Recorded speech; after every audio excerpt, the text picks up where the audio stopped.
This video is over inventory and the business strategy game. I'm your professor, Dr. Stephen Haggard. Let's talk about inventory. Nobody wants to carry inventory. In fact, we call inventory a necessary evil.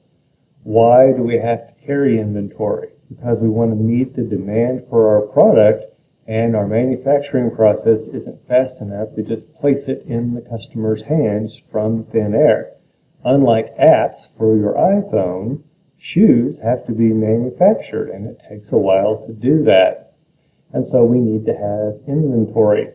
And we're going to see that the shorter delivery time we're trying to make to our retailers, the more inventory we have to carry.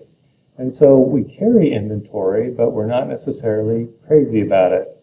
Let's talk about the downsides to carrying inventory. First of all, you've got your money tied up in the inventory. You have to buy the raw materials, you have to pay your workers, you have to pay for the electricity. So there's money sitting on those shelves. Secondly, there are the shelves. That warehouse isn't free. I would rather not have the warehouse at all. Thirdly, things in my inventory can go bad. Imagine trying to inventory a month's worth of bread. That'd be a pretty bad idea. And so the problem with the shoes is not necessarily an expiration date, but that they go out of fashion. And so we have to be careful about how much inventory we carry. We need to carry enough to take care of our customers, but not so much that we have extra left over and end up with unstylish shoes. Now let's talk about what is the exact amount we would like to be left over. Well, let me share a story from when I was in high school and I worked at a grocery store. It was my job to get there very early in the morning and sweep the outside walk and get all the dead bugs and empty beer bottles and whatnot swept off of the front walk before people started showing up at our store for the day. And at that ungodly hour, there were only 3 people out and about. It was me, the bread delivery guy, and the guy who filled the newspaper box. Because once upon a time, people engaged in some quaint fashion called reading the newspaper, and they actually had a hard copy newspaper in their hands. They weren't reading it on their iPad. And so they had these machines, which were kind of strange. The machine was a box, and you would drop a quarter into the machine, and it would allow you to open the door. And you could take every single paper out of the machine if you wanted. It didn't dispense them one at a time. So this system depended on people's honesty, which back in the 1980s, it mostly worked. Okay, so one morning I noticed that the paper box is empty. And I see the paper guy roll up. And I said, "Wow, you must be really happy this morning." And he said, "Why is that?" I said, "The paper machine is empty. You sold all your papers." And he said, "No." He said, "If it's empty, I don't know how many sales I missed." I said, "Well, what would you like to see?" He said, "I'd like to see exactly 1 newspaper in that box every morning. That means that I sold absolutely as many papers as I could, and I only had to lose 1 paper to find out the true demand for my product." He said, "If there's 2 papers for several mornings in a row, what I will do is reduce the number of papers I put in the box by 1, because I know I've got 1 more paper in there than the demand plus my 1 indicator copy of the paper." I thought there was a lot of wisdom in that, especially given that this guy was someone who was having to fill paper boxes for a living. I think he'd been involved with drugs at some point, and that kept him from getting regular employment. But he was still pretty sharp. Anyway, long story short, you don't want to totally run out of inventory because you might be losing sales. So let's talk about the 2 inventory dangers. Number 1 is too little, and number 2 is too much. What is the problem with having too little inventory? You end up with what we call stockouts. A stockout happens when someone wants to buy something and it is not on your shelf. When I go to Walmart, well, when I used to walk into Walmart, I just pick up at the curb now. It's so much better. Anyway, when I used to go into Walmart, I would have like a dozen things on my list. And when I would go to the shelf for the first item, oftentimes it wasn't there because someone else had already bought all of the stuff, so the shelf was empty. And so that made me a little peeved, but I moved on. And the second item often was not there, and I became even more peeved. And then when I get to the third item and it's not there, I just turn around, walk out, get in my car, and drive to Target because I'm tired of dealing with Walmart. That's the danger of a stock out. You're going to anger your customers. Now, what's the problem with Walmart's situation?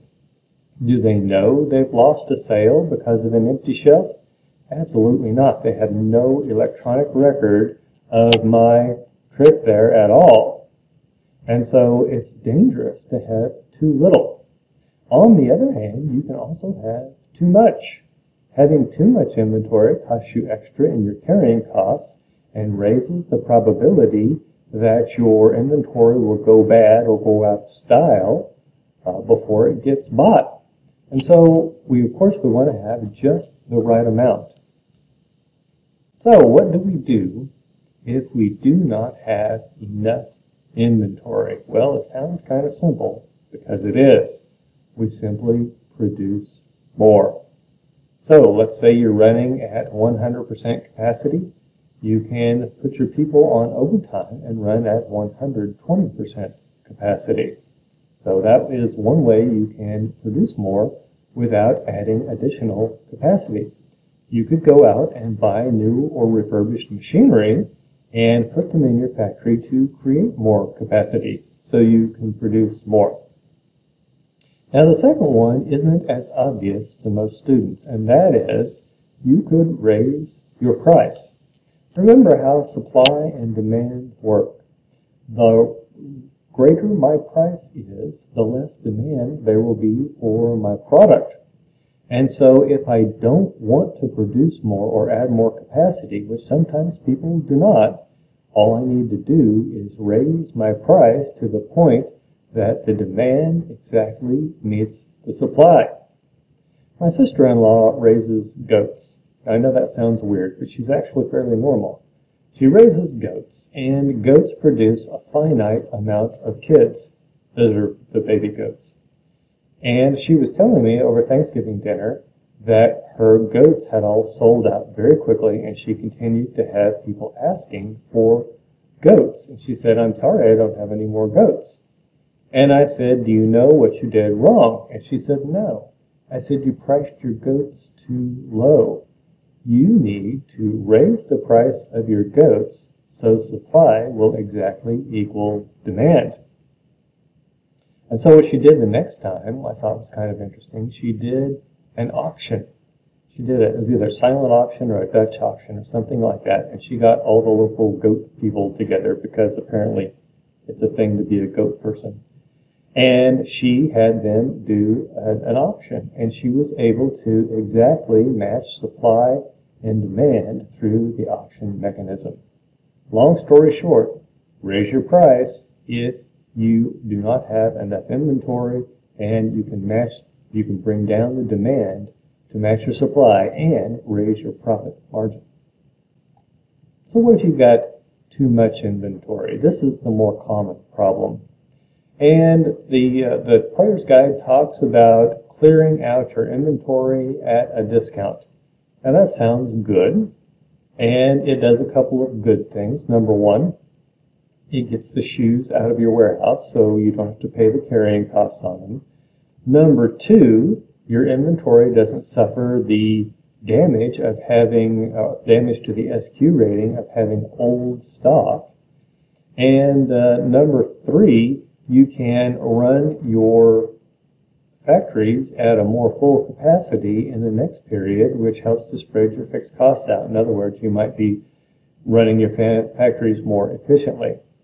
And so people often think that this is a magic bullet, but it's not. And here's why. Make note of the words "at a discount." If you're selling something at a discount, that means you're lowering the price. The cost hasn't lowered any, and so what that means is we're giving up profit.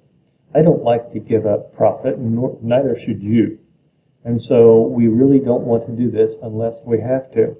So I consider clearing out your inventory at a discount a temporary fix. Because if you don't fix the underlying problem, you will have too much inventory in period after period after period, and you will continue to have to clear that inventory out. So when I see a situation of too much inventory, I think two things. Number one, I want to clear that out and get my inventory back to the level it needs to be.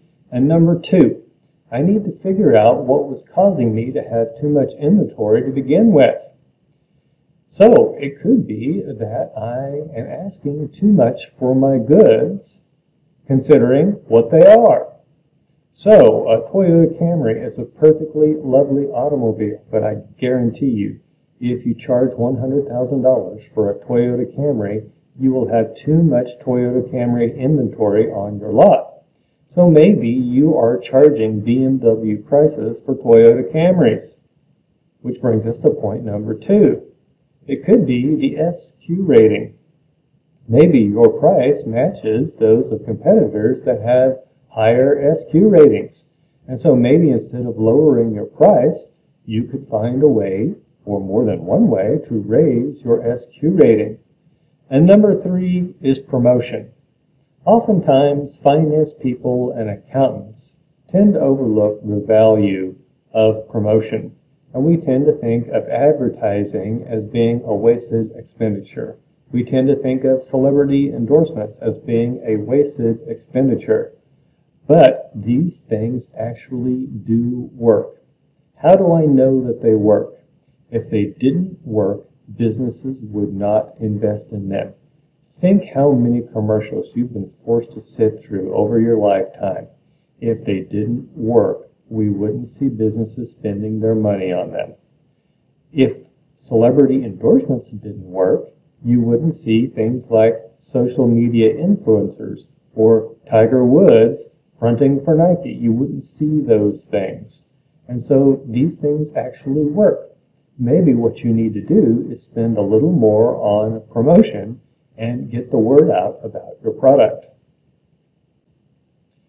Finally, what do I always say at the end of these lessons? You need to read the Flippin' Player's Guide.